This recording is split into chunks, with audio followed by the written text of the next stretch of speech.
அத்தை 10 முட்டையை வேக வச்சு எடுத்துட்டு வந்திருக்கேங்க. கிரேவி செய்றீங்களா முட்டை குழம்புங்களாங்க? இது வந்து முட்டை குழம்பு செஞ்சுட்டா வந்து சப்பாத்திக்கு ஆயிக்கு பிரியா, சாதத்துக்கு ஆயிருக்கு. இப்போ முட்டை குழம்பு தான் வைக்க போறோம். சரிங்க.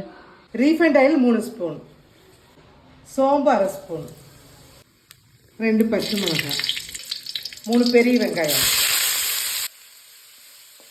இந்த வெங்காயம் வதங்கறதுக்குள்ள தேங்காய் அரைச்சிக்கலாங்க.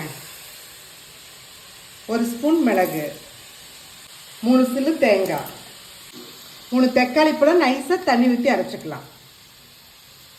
2 ஸ்பூன் இஞ்சி பூண்டு பேஸ்ட்டு, 1/4 ஸ்பூன் சீரகத்தூள், மஞ்சத்தூள், மட்டன் மசாலா 2 ஸ்பூன்,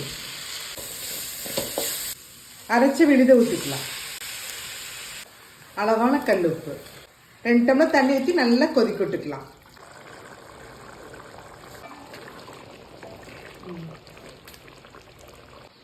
எண்ணெய் நல்லா திரண்டு வந்துருச்சு. முட்டை போட்டுக்கலாம்.